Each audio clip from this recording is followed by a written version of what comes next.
Welcome to section 12.3. We're dealing with what we call a tangent line, and we're going to be discussing more in class what a tangent line is and how it helps us in calculus, but we're going to get you started with some of the basic ideas.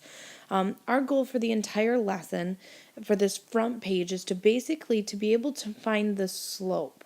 And we're going to look at the slope of a function. Now, normally you think of slope with a line, mx plus b. We're going to now ask you slopes of other curved graphs, such as x squared, and we want to know what's the slope at a current point. Now, normally you think of slope between 2 points, but in calculus, we start looking at this called the slope of what we call a tangent line. And so we're going to walk you through kind of the idea. And so given the function f of x equals x squared, we want to find the slope in part A between 2 and 3. And so what I need are the 2 points. Well, if I plug 2 into x squared, I get a point where x is 2 and 2 squared makes 4. And if I do 3, I get the point 3, 9 because 3 squared is 9. Well, now that I know that, I'm going to use my slope formula, y2 minus y1 over x2 minus x1, and we're going to find the slope. So the slope is 9 minus 4 over 3 minus 2, which is 5 over 1, or basically the slope is just 5. And so that says, if I look at x squared, and maybe I can draw this on the graph for us, let's look. We have the point 0, 0, 1, 1, 2, 4, and we know 3, 9, so 1, 2, 3, 1, 2, 3, 4, 5. Okay, and we get this x squared, and we're only looking at this first part right here. Now what I'm going to do is change colors a minute because I want you to see that when we look at the slope of 5, so when we look at the slope of 5 here, what we can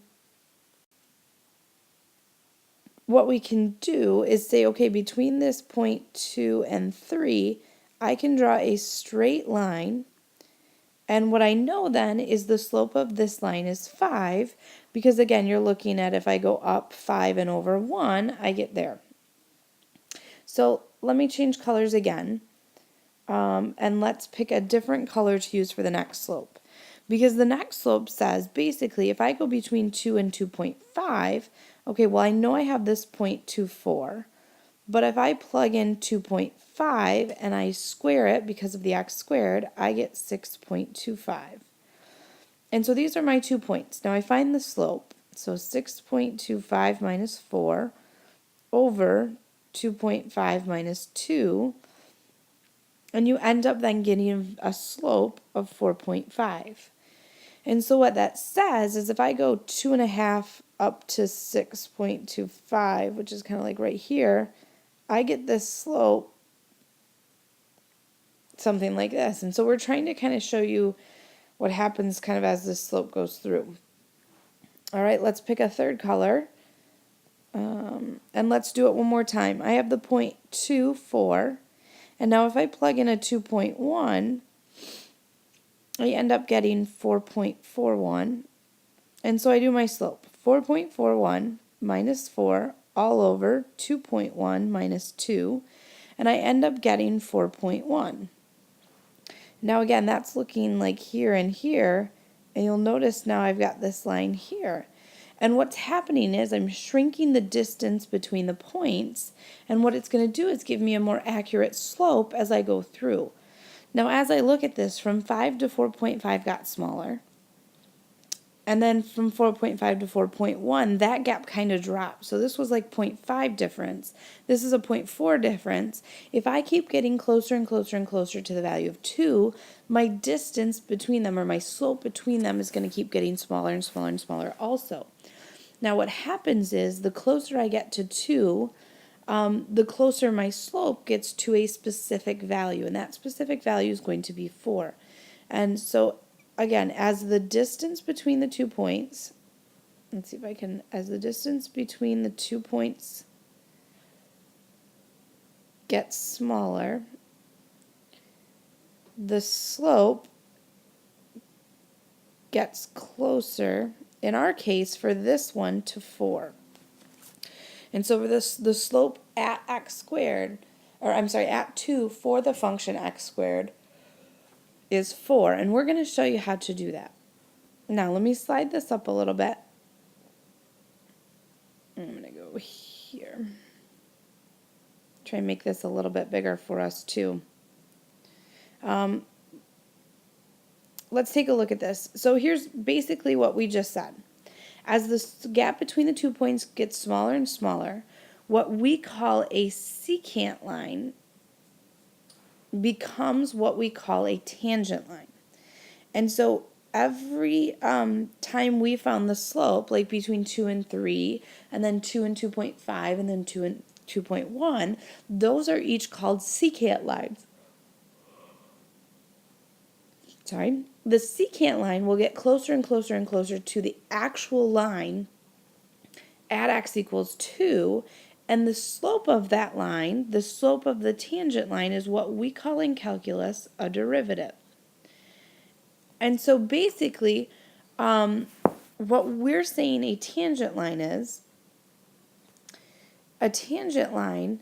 is the line, let me see if I can explain it this way, that best approximates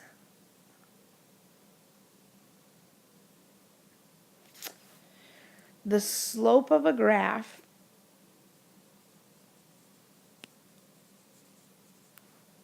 at that point.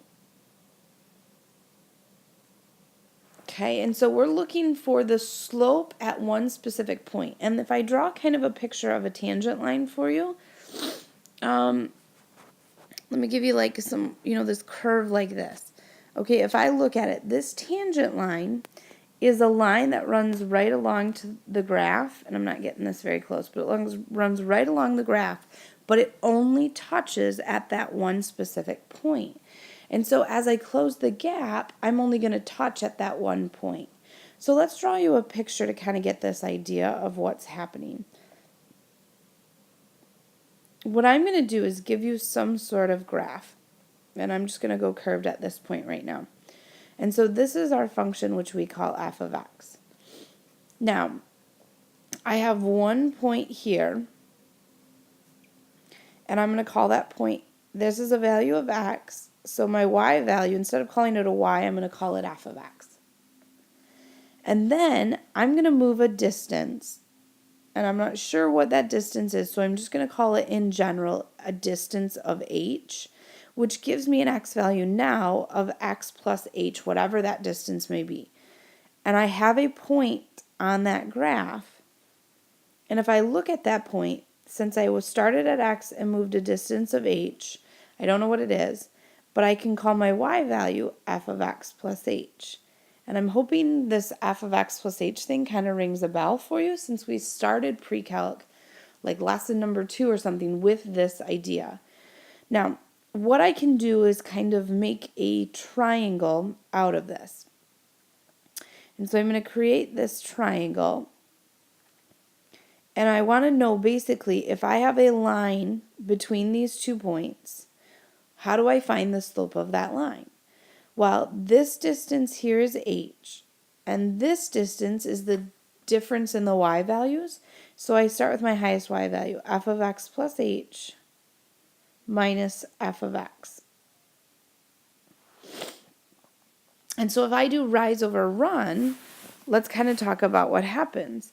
Normally, we're trying to find a slope. And again, I'm going to decrease the distance of h. So I'm going to move this point closer and closer and closer and closer until I basically am only on x equals 2. And that's going to help me find what we call the derivative. So general slope is y2 minus y1 over x2 minus x1. Well, let's talk about what that looks like. The difference in the y's, we said, was f of x plus h minus f of x, and the distance in the x's is just h. Now, ding, ding, ding, ding, ding, hopefully you're looking at this going, why is that formula familiar? This is the difference quotient that we used in chapter 1. And so we're asking you basically to go back, and we've already worked with this, but now we're going to decrease the distance between these 2 points. And if I decrease that, the way we call it, in order to find the derivative, is we say let's decrease that distance by taking what we call a limit, and we're going to let that distance go to 0. And what that does is if I take this point and I bring it closer and closer and closer together, my line is going to get closer. My secant lines are going to get closer and closer and closer to a tangent line. And so I take the limit as h approaches 0 of f of x plus h minus f of x all over h. And that's a derivative. And a derivative, again, and I want you to know word-wise, is all it is the slope of a tangent line. And in order to find the tangent line, we have to decrease the distance between the 2 points, which is what a limit does. And so we're going to try and go back and make sure that we know how to use that formula again. So let's use the difference quotient to find their derivative. So the slope of the tangent line, we have x squared is our function. And because we want to find it at 2, I don't need to say f of x. I'm just going to plug 2 in for the x value. And so here's what happens. I'm going to take the limit as h approaches 0 of f of 2 plus h minus f of 2 all over h. Okay, and again, instead of saying x, I already know what x value I want, so I'm just going to plug the 2 into the x. Okay, so what does this look like? Now, guys, the limit has to go through the whole way through your process, so just be aware of that. I'm going to plug 2 plus h into my x, so I have 2 plus h squared minus f of 2. If I plug a 2 in, 2 squared is 4 all over h. And now I have to FOIL this guy, so the limit as h approaches 0. Well, if I FOIL it, I get 4 plus 4h plus h squared, and then we had that minus 4, and we go all over h. Now, our 4's cancel, and what I can do now, and what we did in the chapter 1, was we then took an h out of everything. So 4 plus h all over h, and my h's will cancel out. So I just took an h out of these two that remain. So I have the limit as h approaches 0 of 4 plus h. And if you remember back from chapter 1, we said this is called a direct substitution limit. So I can put 0 right in for my h. And if I do that, I get 4 plus 0, which is 4. And we said the slope of the tangent line above, as we went through, and let me just kind of move up so you can see it, as we go through and we make that distance smaller and smaller, so we make that distance, we get closer to a value of 4. And what we have just proved by doing the formula is that when you decrease the distance to 0 between the 2 points, you get a derivative of 4. And if you remember back to difference quotient, we said difference quotient was just a slope. And so the slope there for that time is just 4. Now we're going to try another one. So if you flip your page over, let's try one more. But we're going to do it just in general as x squared. So let me slide this up. And because we just want an arbitrary x, we're going to leave it as f of x plus h. So my derivative function says take the limit as h goes to 0 of f of x plus h minus f of x all over h. So I'm going to take my x plus h and I'm going to stick it in for my x squared. And when I do that, I say, okay, the limit then as h approaches 0, I have x plus h squared minus my f of x is x squared all over h. Again, we FOIL this. So the limit as h approaches 0, and you need to continue that the whole way through. Until you're ready to direct substitute, you can't actually get rid of the limit. Now if I FOIL this, I get x squared plus 2xh plus h squared. And then I had that minus x squared all over h. And you'll notice my x squareds will cancel out. I'm again now going to take an h from each of these. So h, and I can take one of the h's. So I have the limit as h approaches 0. What's left? There's nothing on bottom. On top we have 2x and still one h left. Now that I don't have a fraction anymore, again, I can directly substitute that 0 in for h. And if I do that, 2x plus 0 just equals 2x. And this then is the general equation to find the tangent, to find the slope, to find slope of tangent at any point. So we're going to ask you things like in the next one, we're going to say to you, okay, what's the slope then at 2, 3, and 4? Well, at x equals 2, all I have to say is, okay, 2 times 2, my slope is 4. At x equals 3, because I have this general formula, all I have to say is 2 times 3, so my slope would be 6. And at x equals 4, 2 times 4, you get a slope of 8. And so basically, as you're looking through it, the idea, if you know you want to find multiple slopes, you should use the general derivative. But if you want to just find one slope, then just find it by plugging the x value in. Okay? So this is one thing that we kind of want to try working on. So here's what I want you to do. This next one, I want you to try on your own. And this will be what gets you your notes points. Okay, so when you come to class tomorrow, you need to have this one completely filled out. And so that we can go through it, make sure we can do basic lines. Now I'm going to walk you through the next one because it's going to introduce a lot of what we haven't done in a while. So I want to walk you through the last example.